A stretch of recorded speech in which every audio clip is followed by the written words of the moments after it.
Tim, always great to talk leadership with you, but just not leadership in principle. You really do leadership in practice. You lead a team here, and you've got a lot of young people that are part of this. And there are people that are watching our program all across the continent, the United States and Canada, who are frustrated. And I kind of wonder if you were to diagnose what maybe some of the problems are related to the modern day generation gaps.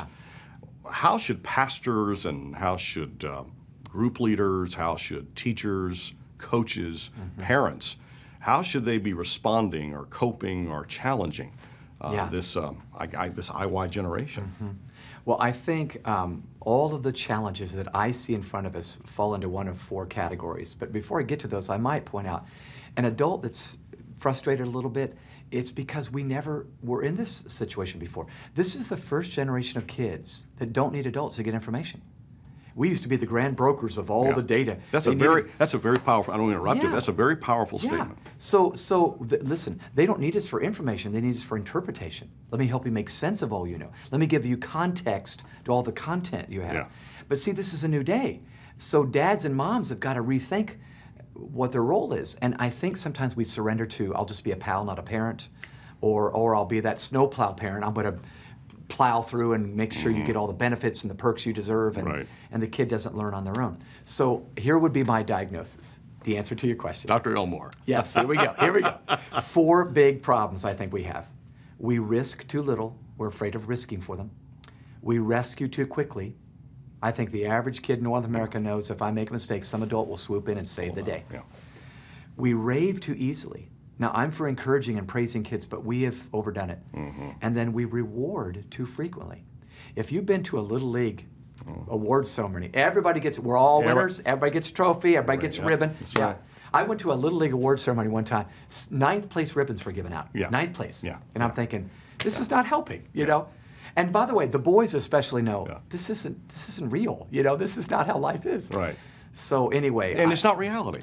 Yeah, absolutely. It's just not reality. It's not the world they're going into. Their boss didn't go clap for them every day because they showed up at work on time. So you and I have spent lifetimes, a lot of our adult lives, talking about equipping, and the fact is that parents unknowingly are not equipping their children, thinking they're doing the right things, but they're not equipping their kids for reality. Absolutely. Can I tell you a story that just illustrates that? Sure.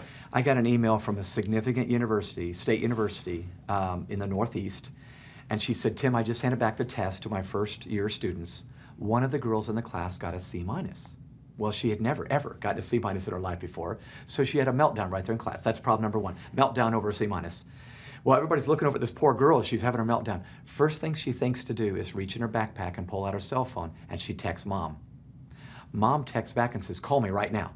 So right there in class, she calls mom. You know, everything kind of stops, and if that's not bad enough, she goes, okay, mom, she wants to talk to you. Hands the phone to the teacher. Oh, my. So mom can negotiate a B- out of the C-.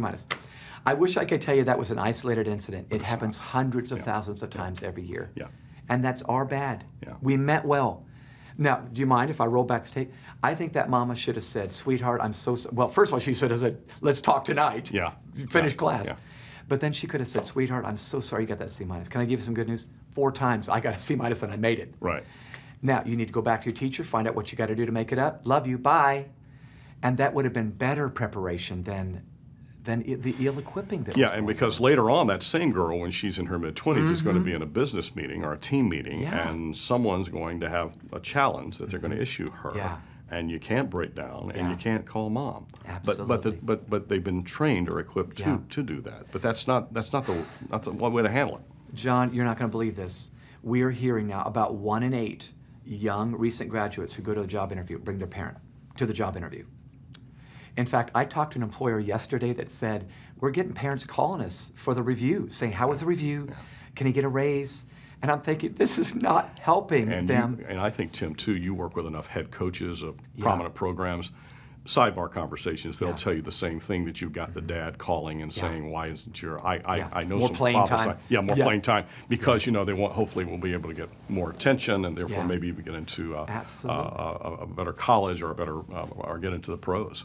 John, neither you or I are psychologists, but I just feel like so many cases, not all, but so many cases, we parents are living out our unlived life through our child.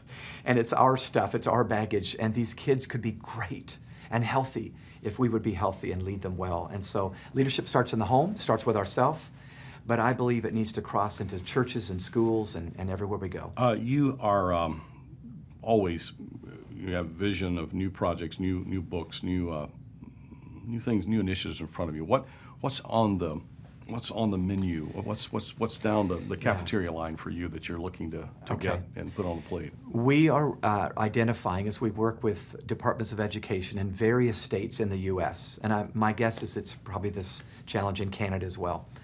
The departments of education are trying to build career-ready kids, career-ready graduates. So they got their reading, writing, arithmetic, but they're still often unready for a job. If you talk to an employer, they're not asking about the GPA on the job interview. They're saying, do you have soft skills? Can you communicate? Can you work on a team? Yeah. So we're building habitudes books that are going to help them transition into the working world as a young professional. So I'm working on a brand new habitudes book for new professionals where the images all have to do with helping them really think right and build habits for work. Am I correct that you did something in partnership with the Department of Education in the state of Georgia? Yeah. We're in Atlanta today in your office.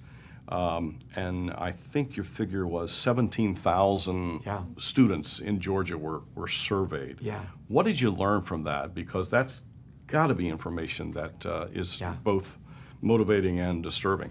Yeah, it or is. disturbing and motivating. Yeah, well, we have been very privileged to work with the Department of Education in our state, and then also in a couple of other states. Nebraska commissioned us to do a habitudes book based on this research.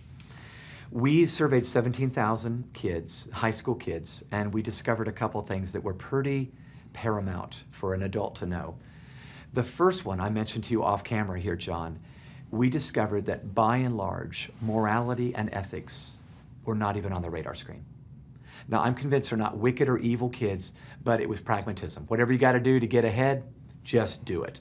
So for us to introduce a true north, a compass, and say, no, no, no, no, no. If you're going to lead a company, there is a right and wrong. Right. That would be new information. And maybe these kids, I'm sure, are church kids. But it's a new day. 75% of college students in America, at least, admit to cheating to get through college. 3 out of 4.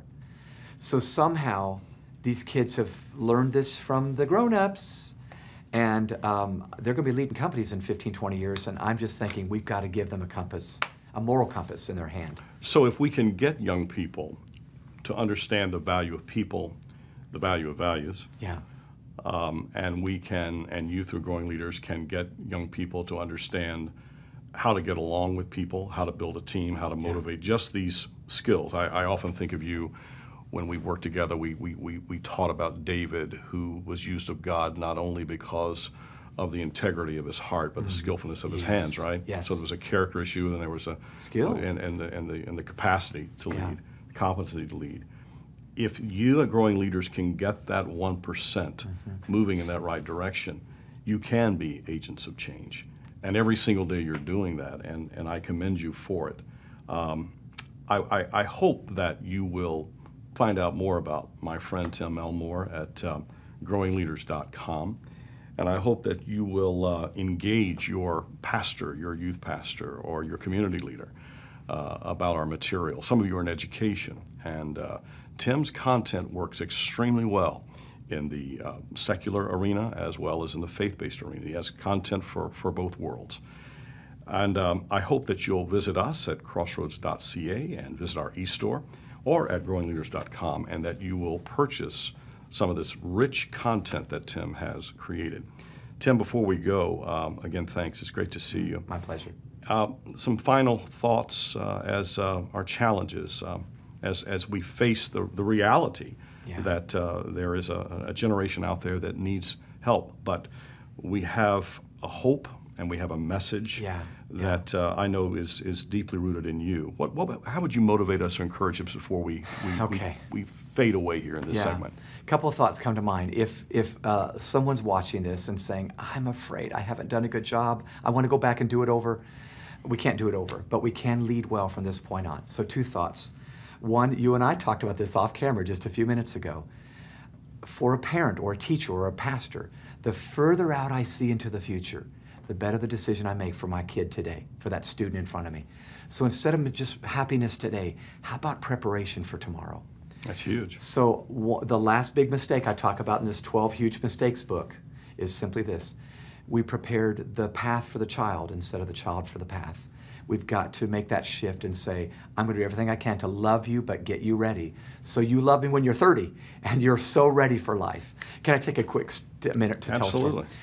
My daughter Bethany is now gainfully employed, which is kind of nice. But she called me about a year ago, and she had just, gone on staff she was with a bunch of other 20-somethings. Yeah. And she called me and said, Dad, I just called to say thanks. And I said, well, thanks, sweetheart, but for what? Oh, everything. Well, I was still fishing. I said, well, that's very nice, but what are you thinking about? What are you talking about? Yeah. And she kind of stumbled over her words, because, daddy-daughter relationships can be a little bit. But she said, well, I just work in this office with a whole bunch of other 20-somethings, and nobody knows what they're doing around here. And I feel like you and Mom got us ready for this. Mm-hmm. And I just wanted to call and say thanks. That call made my day. It made my year. And so we're trying to help people like you and me navigate the way. I will echo that. I've gotten calls like that from my daughter, who's Bethany's age, Mary Alice. Yeah. And just that, there's nothing quite like that. Yeah. On a personal side, forgive us, folks. Are you a grandparent yet? Not yet. Okay, I'm a granddad now. Oh, cool. And it's for 2 months. And I think former President Bush told former President Clinton, as Chelsea is expecting, he said to one president said to the other, get ready to fall in love all over again. And that would be my advice to you. There's something about that daddy-daughter thing, but that grandchild thing is awesome too. Yeah. Tim, you are the best. And I'm so very proud of all you've accomplished and what you continue to accomplish. And I want to extend you an invitation to be a part of our Crossroads family and 100 Hundley Street family at any time. Come and see us in our studios and let us get this good stuff out to multiply millions of people all over the world through media. We're very grateful for you. Thanks for your friendship in all these years. Yeah. This is Tim Elmore, and he is the founder, the president, CEO of Growing Leaders. Really go to growingleaders.com. Just go there and learn and read and then act, would you? And get engaged with this wonderful organization that truly is adding value and making a difference in the lives of young people, not just in North America, but all over the world.